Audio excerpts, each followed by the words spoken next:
Charleston Moves is working hard to create safe space for pedestrians and bicyclists in Charleston.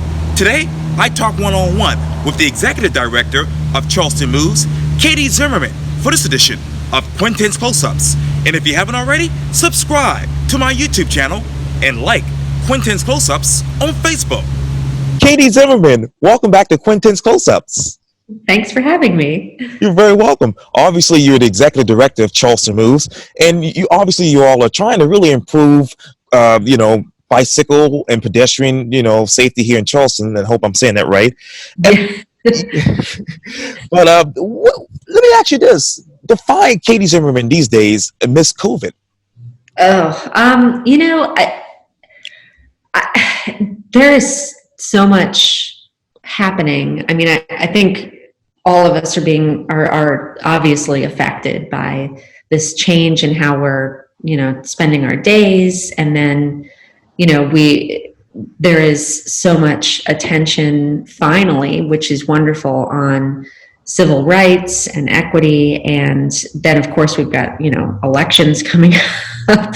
So we've got there's just so much, that we all need to be thinking about right now and advocating for and around. And then you throw in just the regular day-to-day. What Charleston Moves is advocating for, like you said, is safe spaces for people to choose to utilize another transportation option safely. And that's hard work as it is. And now we're all experiencing this hard time. So I think it's just, right. It's just stressful right now, very, very stressful. But, I'm optimistic that I think good things are happening. I'm hoping that some of this dialogue can continue around, folks kind of trying to understand each other and where they're coming from, so that on a lot of issues, so that maybe we can kind of all start to rally around some good stuff rather than all the scary stuff. And you talk about optimism and obviously dialogue. Obviously, you guys have gotten some good news recently. Let me take you to the Post and Corey editorial. It reads this: engage public in plan for Ashley River Bike Pad Bridge. It says this, quote, almost a year after the city of Charleston was surprised to learn it had received an $18.1 million federal grant to build a new bike and pedestrian bridge over the Ashley River, the city finally has taken the next big step. There are more big steps to come, and those should be taken with more transparency and public input, particularly as far as its design, that is, to ensure the project is as good as it could be. Let me ask you this, Katie: how many more big steps do you all have to take with this particular project? That's a really good question. So for the past year, the city staff, they've been working really hard on this, and it's been all of the, bureaucratic, just kind of the boring stuff, really, that they've had to work through with the feds and the state, to make sure they're following the law and the federal processes, not just with this grant, but also with, the National Environmental Policy Act. So they've been hard at work. It's just, those elements, I think the public hasn't seen, and so I think everybody's kind of feeling left out right now. But now that the city staff sort of achieved this goal of getting this contract signed, the next steps going forward, they've got the consultant working on all these different audits, looking at the environmental impacts, looking at sort of some of the pre-engineering that's going to need to be done. And I believe that the announcement included there will be a public meeting kind of within the first quarter of next year, right. Which is wonderful.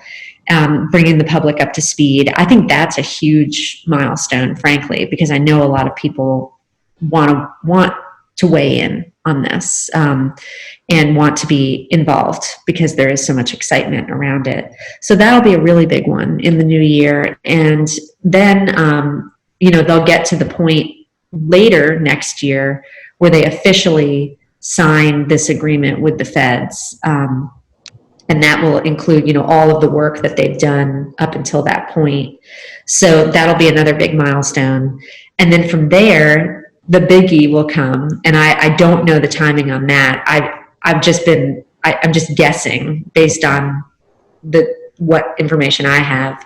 But I mean, construction would start following that. I don't know how many months following that, but I've been kind of telling myself that it's entirely possible we could be walking and riding over this bridge at some point in 2022, which would be really cool. And by saying that, I might be giving the city staff some heartburn, but it just seems to me like that seems to, from my perspective, that's sort of how the process is going. And let me reread that particular first paragraph. It says this: there are more big steps to come, as we mentioned, and those should be taken with more transparency and public input, particularly as far as its design. And that's coming from the Post and Courier. How transparent is this process right now? I think it's been, it's just been a little wonky, like it's the stuff the city has had to do up until this point has just been, going through different, really all the boring stuff. So going through and kind of identifying, if there's endangered species that they need to be cognizant of and protect, doing those kinds of like wood stork surveys and things like that. So it's just sort of like going through those sort of policy elements of all of this. And so I think there's not really been anything for the public to be engaged on, because it's mostly information gathering from the city's side of things. Okay. So the really, really important part is going to be the design. So once they get to that 30% design, which is what they signed that contract to do, that will more than likely be what the public then sees when they're ready. And then they're going to want all of the feedback that people have. So that could be anything from, the aesthetics of the bridge to making sure that those connection points work, because, part of the grant is not just the bridge itself. It's 3 key intersections, improving the safety and connectivity so that people can actually get to and from the bridge, which is vital.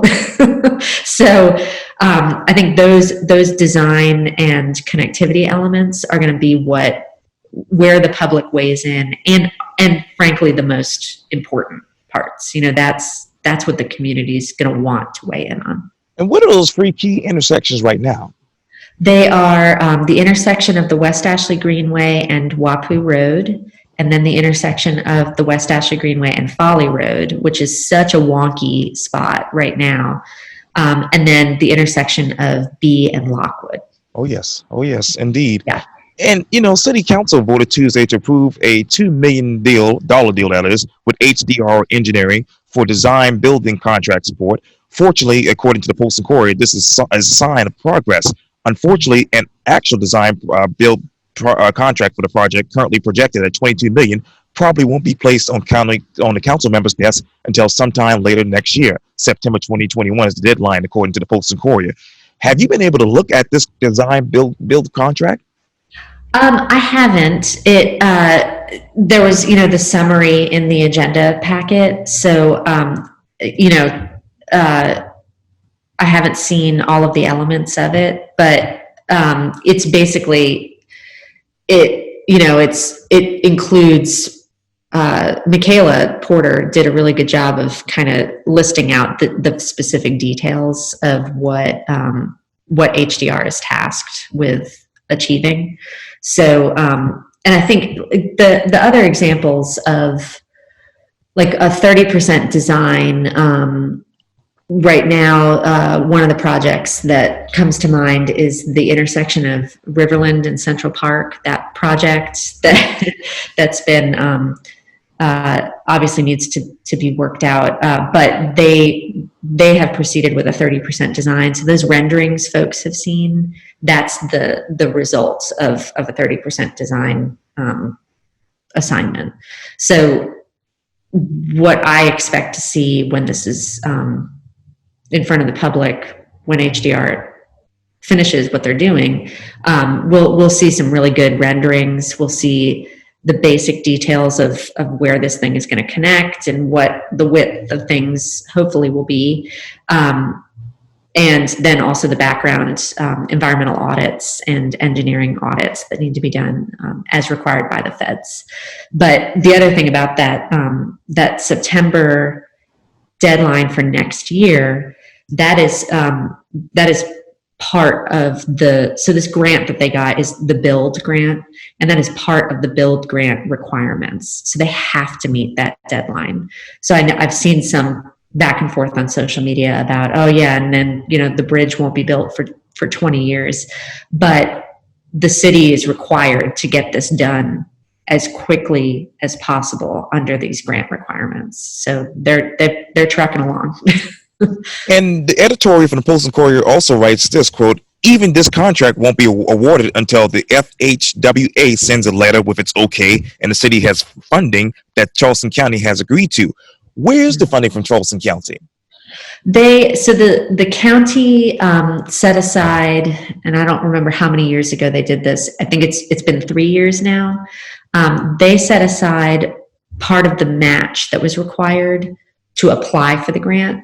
So Charleston County, City of Charleston, and MUSC all contributed to that match that was necessary. So Charleston County has $3 million sort of sitting, waiting for this project. And I think the city and the county just need to kind of sit down and walk through when the county is going to put forward that funding for what parts of the project. And then the city's obviously doing the same. And then discussing with MUSC when their portion will be involved. I'm not privy to those discussions between those entities, but they have to have those discussions because otherwise they can't move forward. And the editorial that is goes on to say this, quote, the contract not only is with HDR Engineering, a global engineering and architecture firm that worked on the Ravenel Bridge, Berkeley County's Roper St. Francis Hospital, and Leverman Terminal, but it also with 10 other companies that will be sub-consultants, that is. Who are the sub-consultants in this project? I don't actually know. It's a really good question. I should know. So yeah, I'll have to go check that out. But 10 is it's a lot. I was surprised when I read it in the editorial, but also all of the things that the city is required to do, it is a lot that they have to go out and do with all of this auditing and tracking and doing this design. There are so many steps that they need to take. I'm getting kind of stressed out for them thinking about it. So I'm not that surprised that there's that many subcontractors on this because of all the work they have to get done by that deadline. And the editorial goes on to say this, the advantage of a design-build approach, which the city will use instead of a more traditional design, bid, build process, is that certain construction work can begin actually before design is complete, as it did with the Arthur Ravenel Bridge, obviously a decade ago.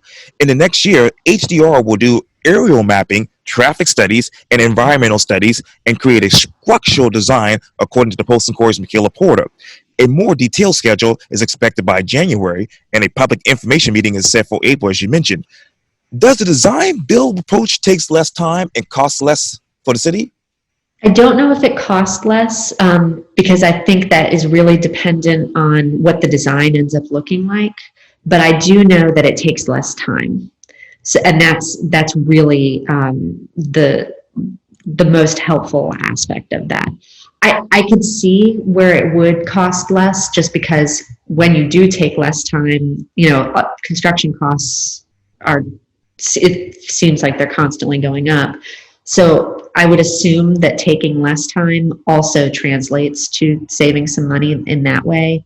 But again, it's going to be really dependent on what the design of the bridge ultimately looks like. Because the renderings that we have right now, those were for the grant application to give an idea of what it could look like.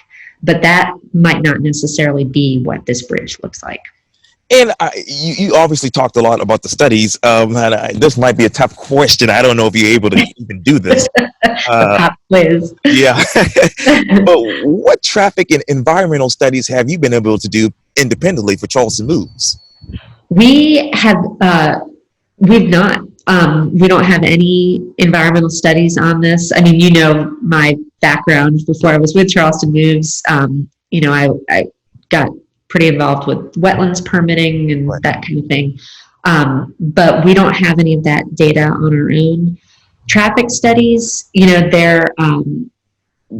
the county did traffic studies with the prior iteration of this project, which was the proposed lane conversion. But one of the things, what's great about your question is that, you know, we have, in South Carolina, we don't often have the opportunity with projects to do bicycle and pedestrian counts, or to do a bicycle level of service or a pedestrian level of service. Wow. It's something that we ask for from project teams when, you know, when they've got the stakeholder committee convened and everything, and we just haven't seen that happen yet. So it is something that we request a lot.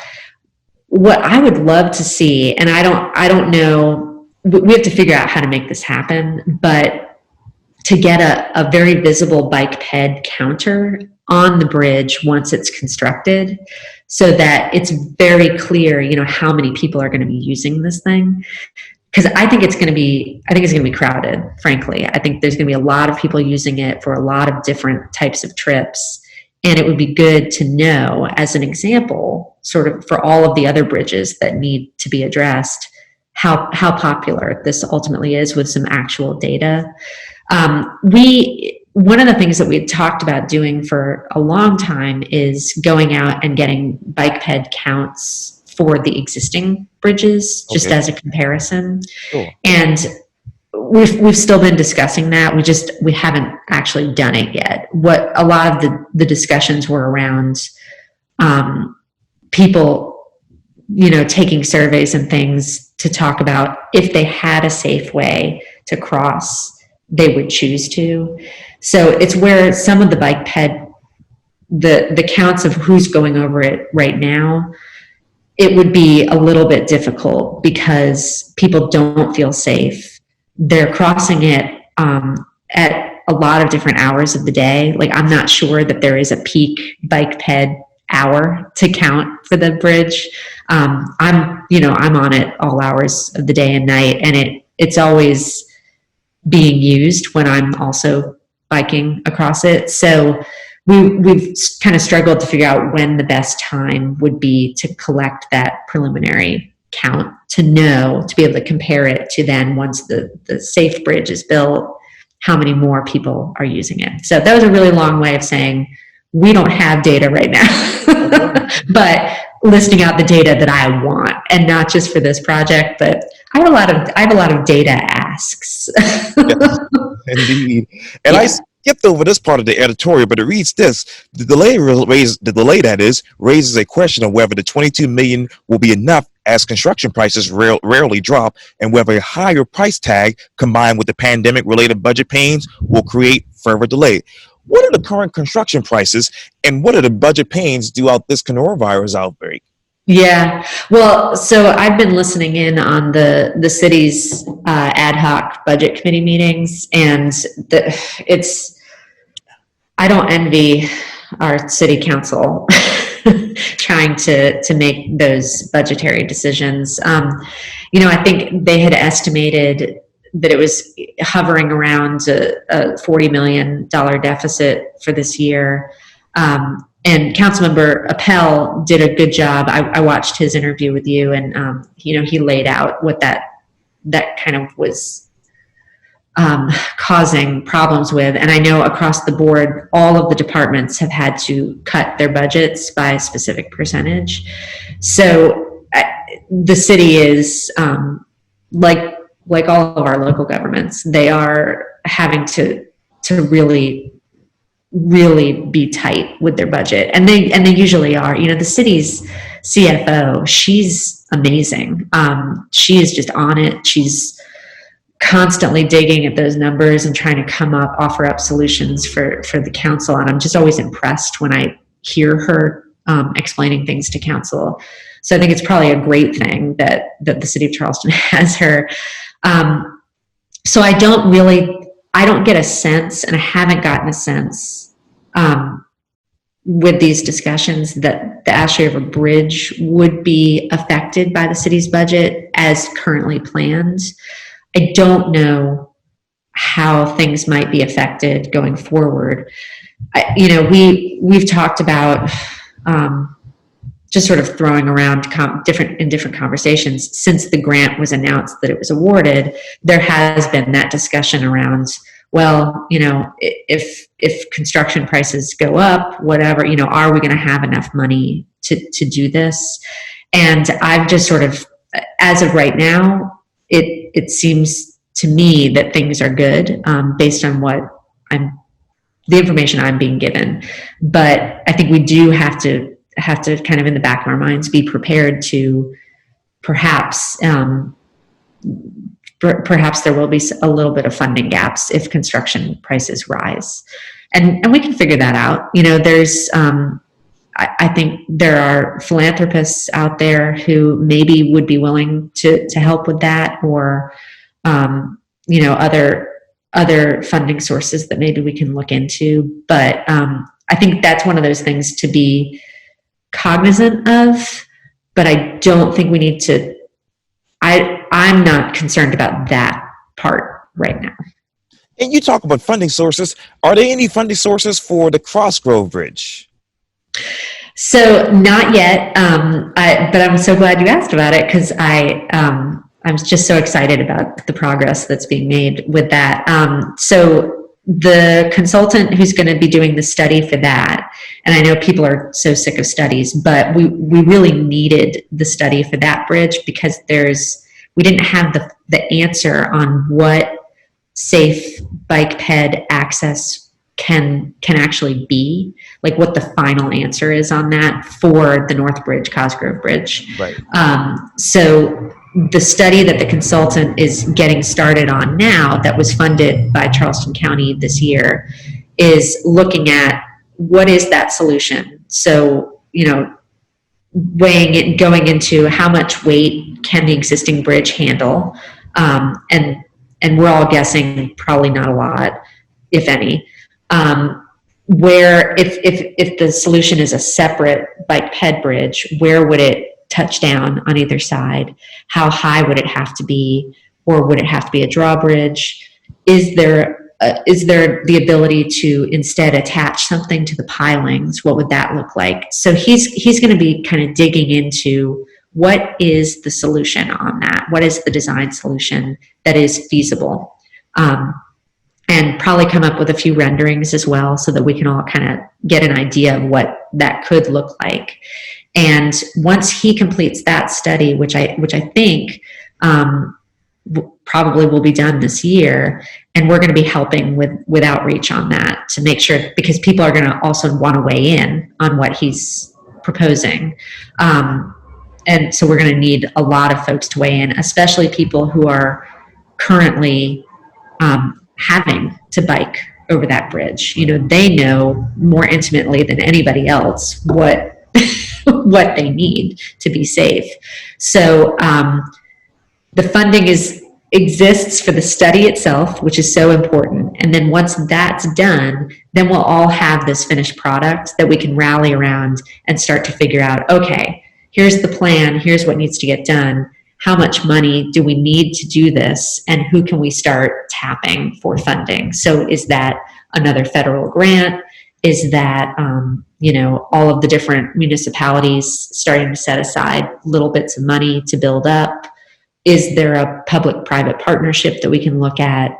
So, yeah, we're in a really exciting space with that project, but there is no money right now for actual installation of something because we don't know yet what needs to be installed.